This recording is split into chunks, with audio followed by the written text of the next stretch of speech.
하나님의 은혜와 사랑이 여러분들과 늘 함께 하시기를 바랍니다. 이 시간 우리 옆에 있는 분들과 인사하는데요, 먼저 자녀들이 부모님들께 아버지, 어머니, 엄마, 아빠 감사합니다, 그렇게 인사하겠습니다. 네. 엄마, 아빠가 저 멀리 계신 분도 계세요. 네, 가까이 계신 분들 그렇게 인사하시고, 자, 그 다음에 이제 우리 어르신들이 그래 고맙다, 내가 너를 사랑한다, 그렇게 또 인사하십시다.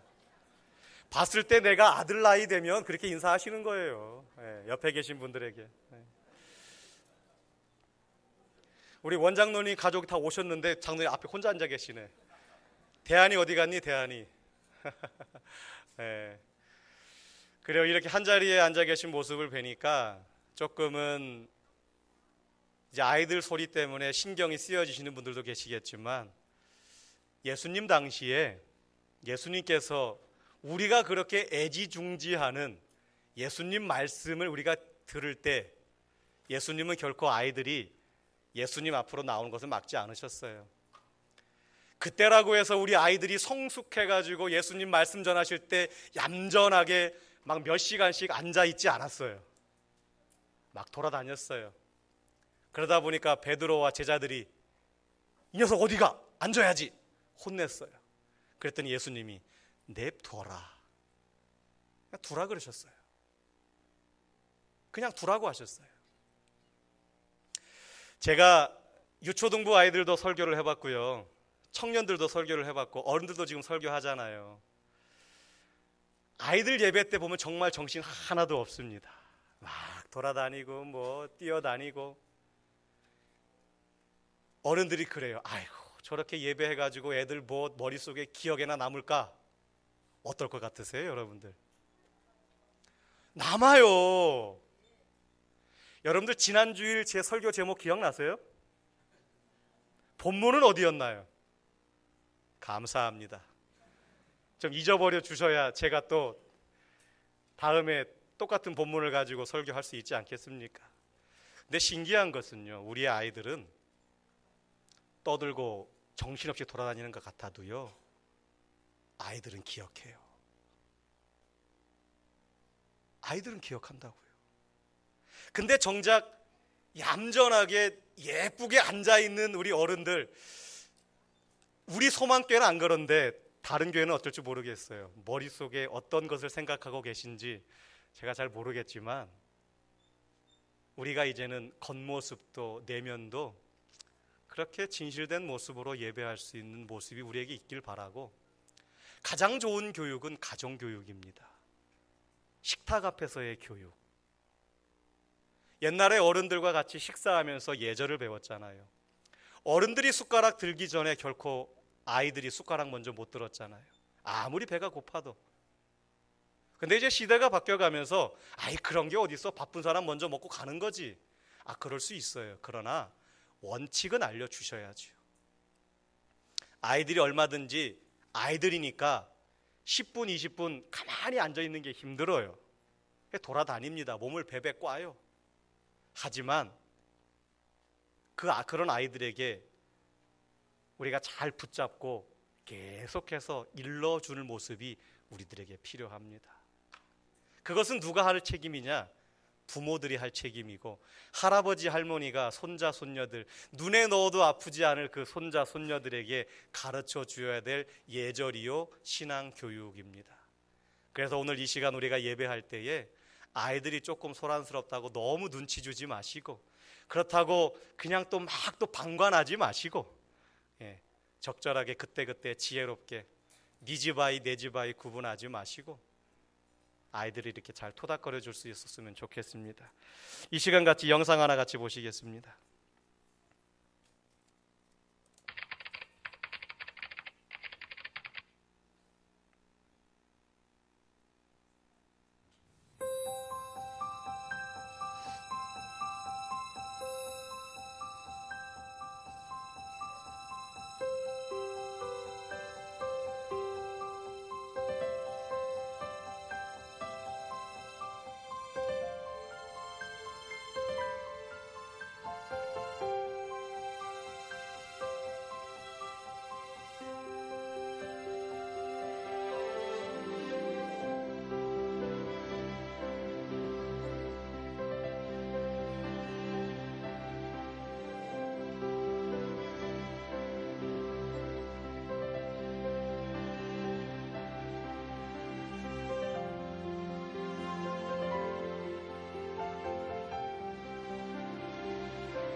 해마다 5월이 되어지면 참 부끄러운 사람 중에 한 사람이 바로 저입니다. 부모님에게 효를 다하지도 못하면서 또 감히 성도님들에게 효를 하라고 또 말씀을 드리는 자신을 볼 때에 참 부끄럽기 그지없습니다. 또 자녀 양육은 이렇게 하십시오라고 말씀을 전하면서도 정작 내가 내 자녀들에게는 잘 가르치고 있는가를 또 한번 또 돌아보게 될 때에 늘 부끄러울 수밖에 없는 자신이기도 합니다. 우리나라는 5월 달을 맞이하게 되면 가정의 달과 연관지어서 우리가 생각을 해보게 됩니다. 어제는 5월 5일 어린이날이었고 또 내일 모레는 부모님께 효를 다하라고 또 만들어 놓은 어버이날입니다. 또 5월 셋째 주 월요일은 성년의 날입니다. 이제 아이들이 자라서 대한민국의 어른으로서의 그 출발을 내딛는, 이제 아이가 아니라 어른으로서 인정해주는 그 첫날, 그날이 바로 성년의 날인데 5월 셋째 주 월요일입니다.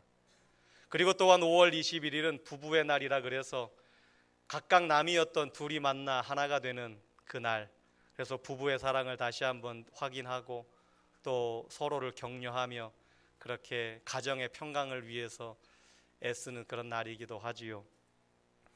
가정이 건강하면 세상이 건강하고, 가정이 건강하면 사회가 건강하고 국가가 건강해집니다. 그리고 그 가정이 건강해야 교회가 건강합니다. 어떤 교회가 평안한 교회냐? 각각의 가정들이 건강하게 살아가는 가정들이 모여있는 교회가 평강한 교회입니다.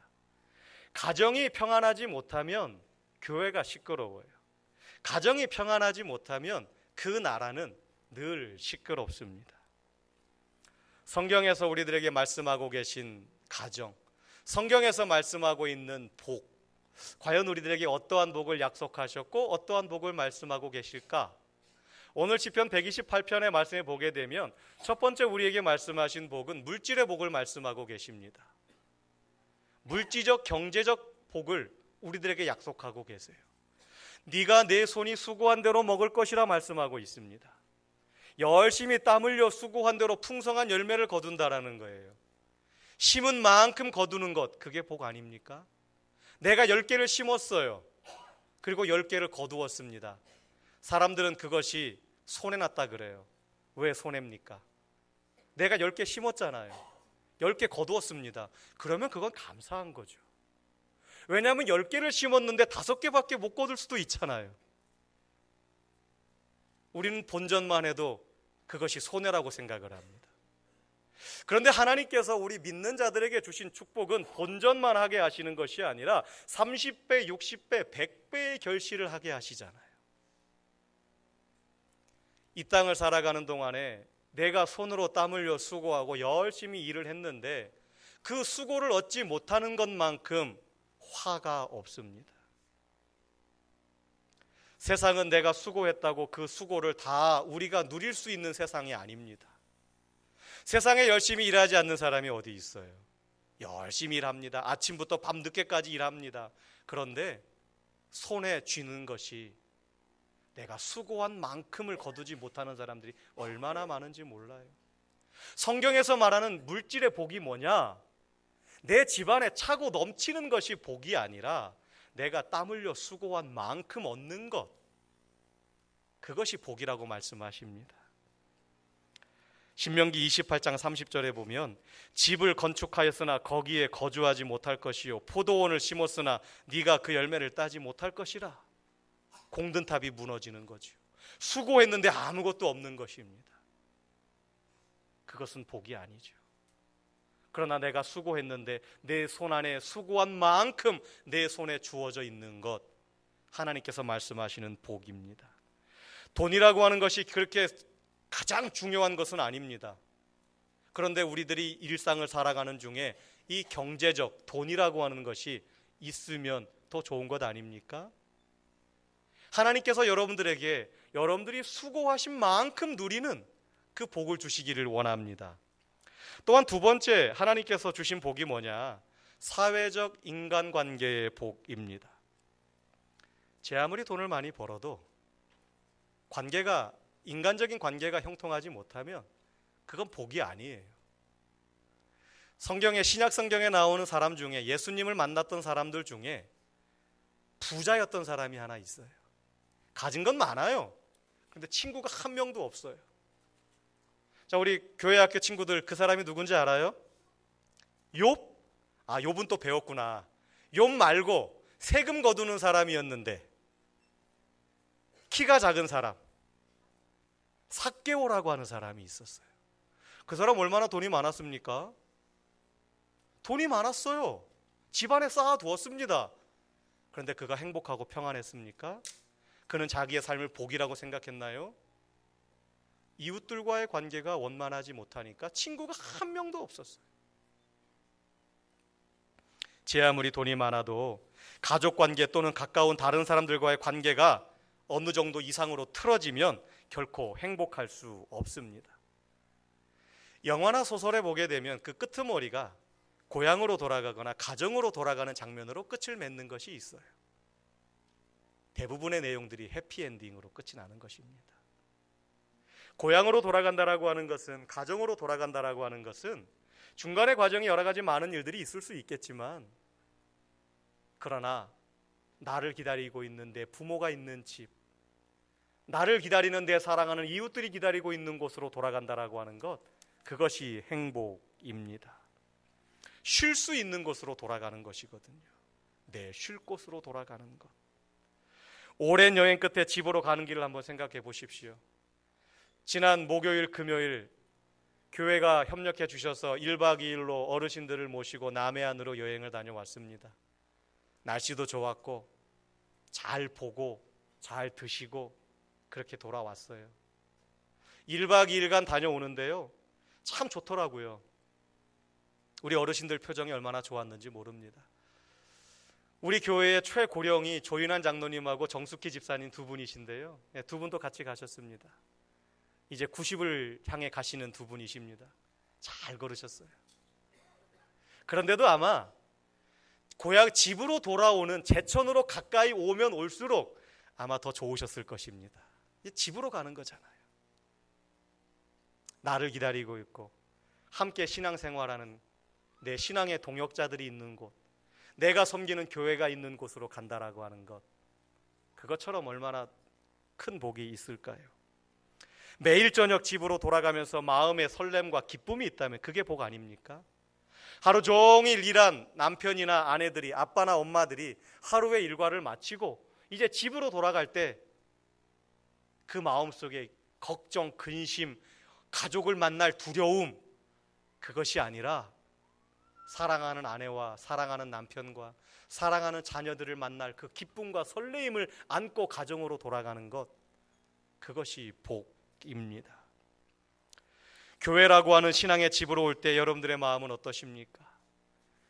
예배 시작하면서 말씀드렸지만 우리가 나란히 앉은 사람도 내 가족이지만 이 시간 함께 있는 우리 모두는 하나님 안에서 한 가족입니다. 저는 여러분들의 아들이요 또 다른 누군가의 아빠입니다. 이 자리에 있는 우리 모두들은 형제 자매 한 가족이에요. 어떻게 여러분들은 이 가족을 향해서, 이 교회를 향해 올라오실 때 여러분들의 마음은 설레임과 기쁨이 가득 차고 있습니까? 예배드리러 올 때 기쁨으로 올라오십니까?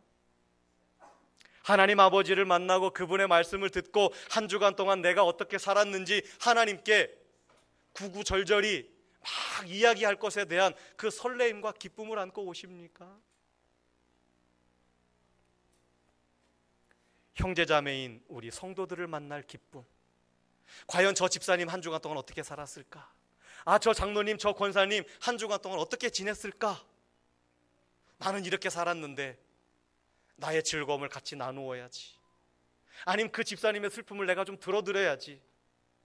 그런 설레임, 기대감, 그런 마음을 가지고 올라오십니까? 아니면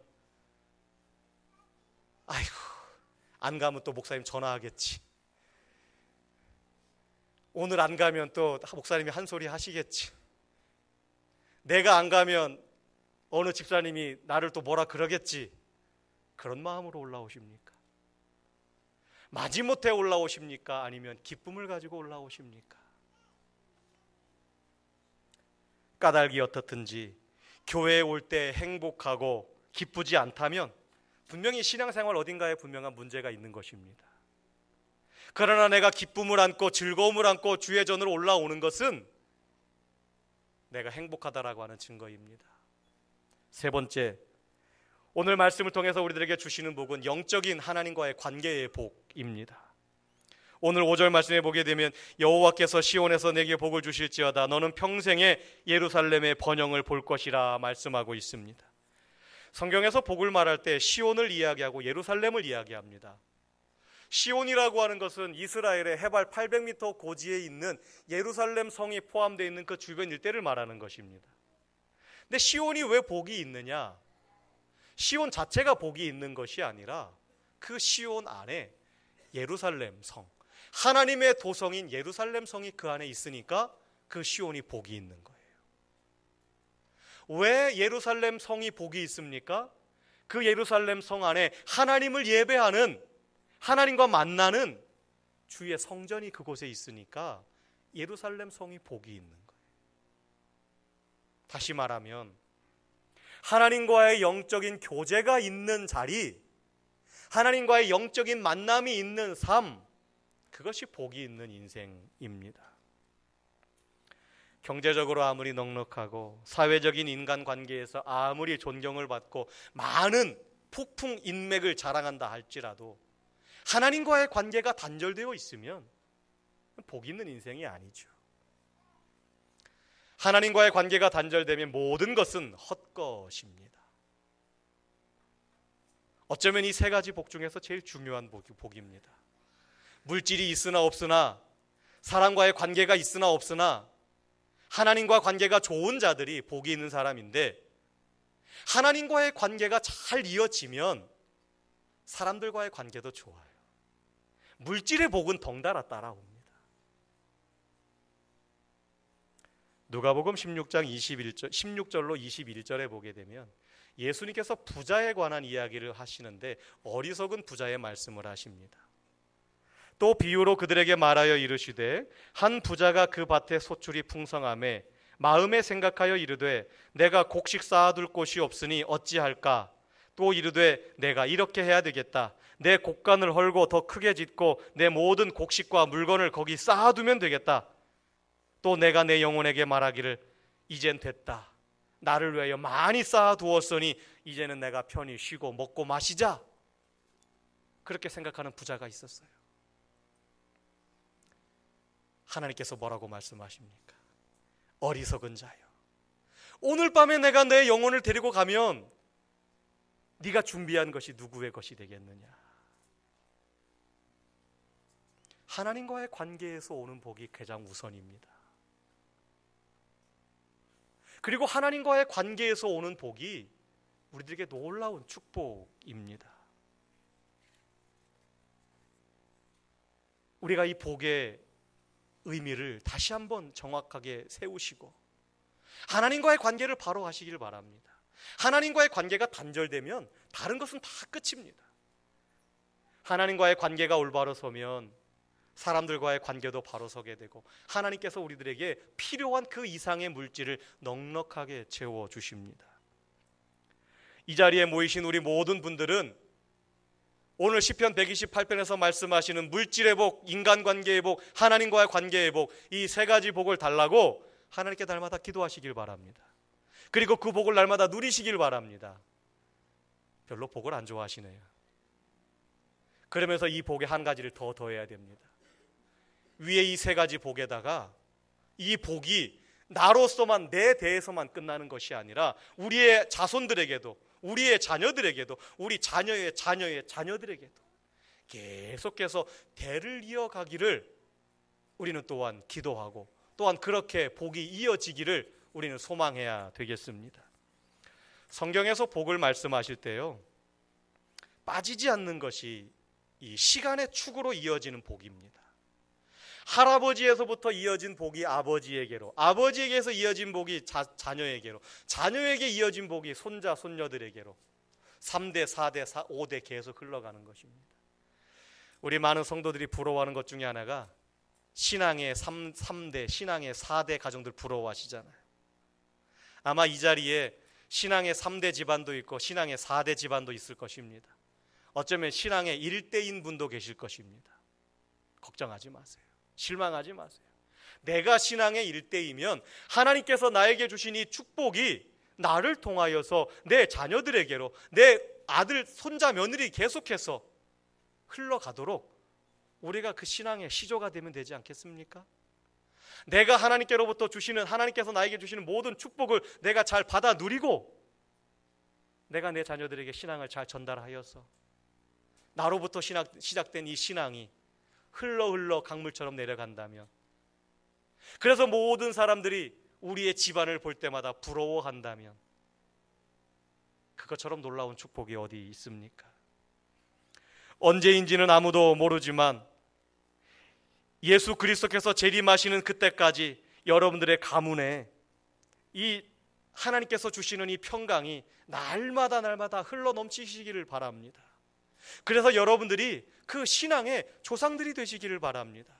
성경에 나오는 것처럼 아브라함의 하나님, 이삭의 하나님, 야곱의 하나님이여 나를 도와주소서 라고 기도했던 자녀들처럼 여러분들의 자녀들이 우리 고조 할아버지와 함께 하셨고 우리 증조 할머니와 함께 하셨고 우리 아버지와 함께 하셨던 하나님, 오늘 나와도 함께 하여 주십시오.